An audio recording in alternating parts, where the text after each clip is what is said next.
Ô Zé, mas falando em mineiro, qual que, na tua ótica, é o papel do Nicolas nessa eleição? Porque em matéria de comunicação na direita, os vídeos do Nicolas, eles atingem um número absurdo. Você acha que ele vai ter um papel muito importante nessa eleição em volta ali da direita? O Nicolas, quem acompanha, sabe que ele é um jovem brilhante, uma facilidade de se expressar, colocar as suas ideias muito grande. Me dou muito bem com ele, estamos sempre aí trocando algumas figurinhas. E ele tem a idade do meu filho. O Nicolas está fazendo agora 30 anos. Meu filho é de 1996 e o Nicolas também.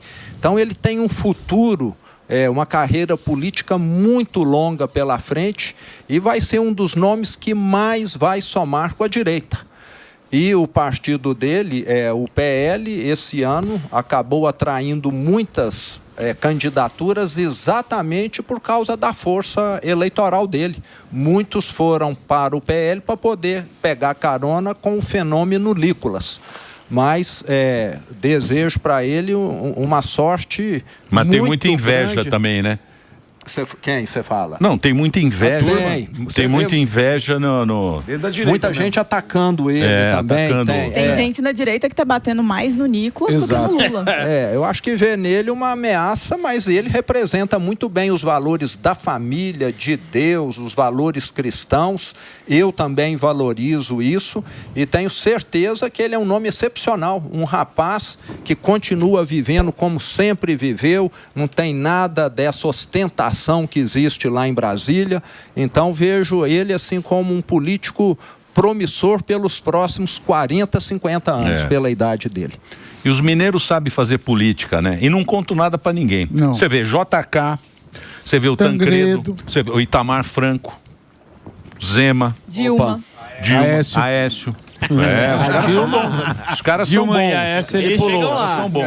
Não concordou. Não, mas o Aécio, mas são. Foi presidente.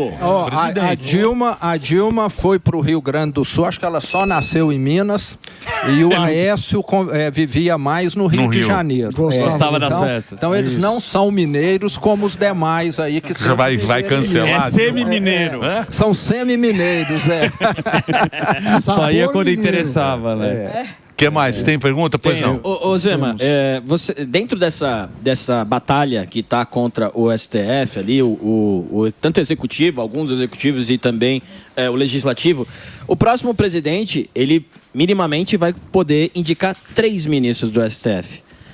Queria saber se, na tua opinião, o povo também está pensando nisso. Eu fiz aqui uma pesquisa. O Fux, ele completa, porque ali no Supremo você se aposenta com 75 anos, né? O Fux faz 75 o ano que vem, a Carmen Lúcia em 29 e o Gilmar Mendes em 2030.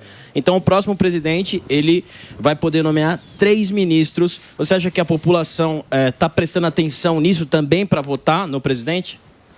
Está sim. E eu até já tenho as minhas propostas. Primeiro, é uma idade mínima de 60 anos. Ser ministro do Supremo é equivalente a ser papa.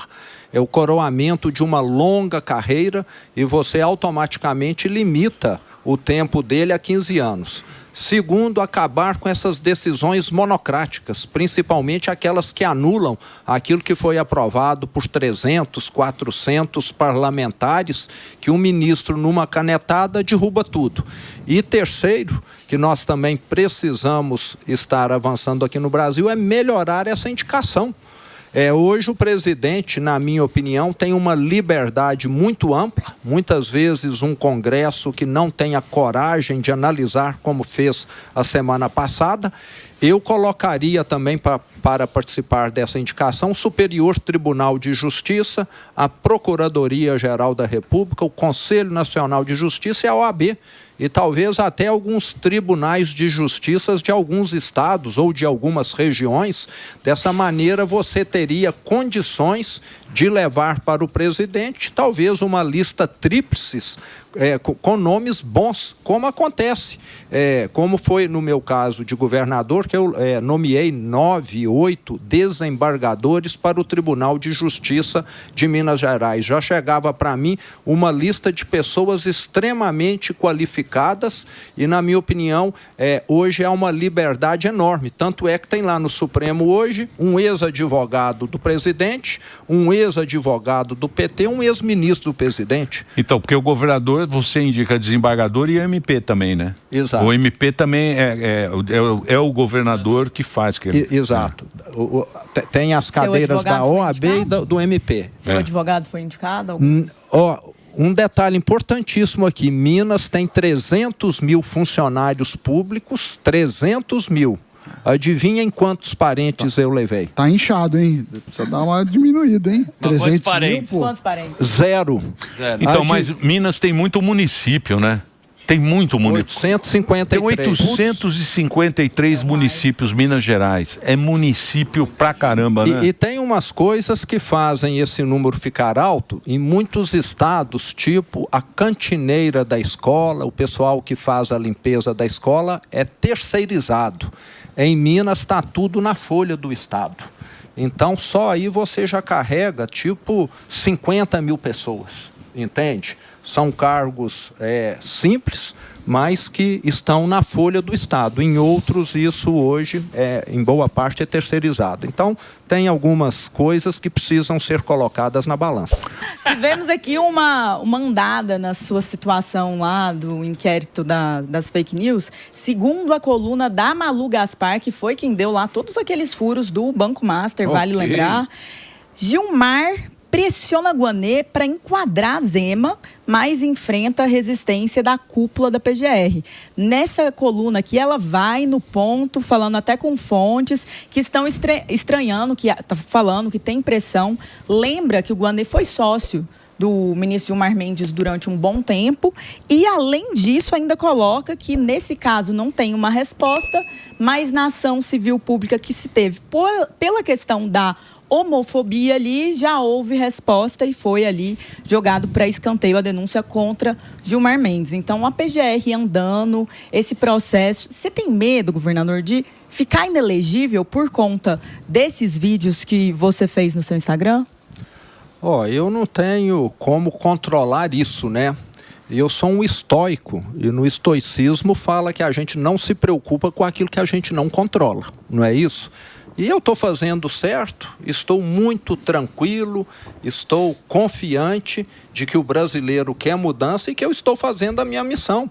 Se eles resolverem fazer isso, eu tenho certeza que uma hora esse tiro vai se voltar contra eles. Eu até já tenho dito e repetido muitas vezes que a situação de 2 ministros lá do Supremo é exatamente igual àquelas árvores podres que ficam lá no meio de uma praça, sem uma folha, que a gente sabe que é só ter o vento certo que uma hora vai cair.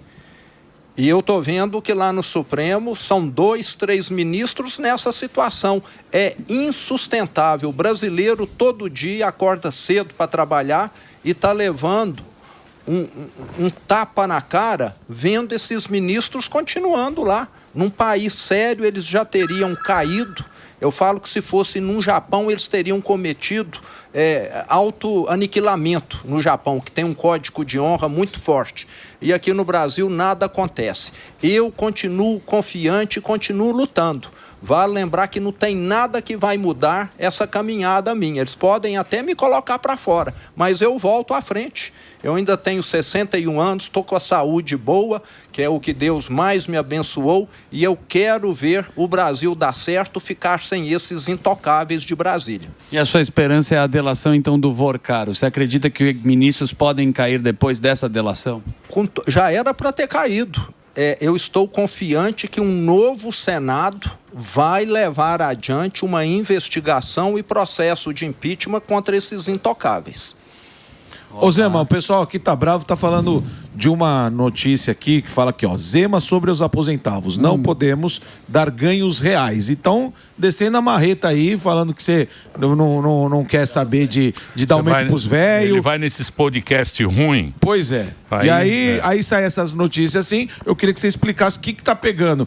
Ficar bebendo lá no podcast, eles dão maconha. Que isso? Eles dão maconha e bebida lá, você fica também querendo cai cair nessa. A turma quer saber dessa questão da aposentadoria. O que você quis dizer com esse negócio aí de não pode dar aumento? Como que é? Meu Deus, interrogação no pique. Vai lá. Ó, eu acho que o brasileiro ainda tem um pensamento que ele precisa mudar.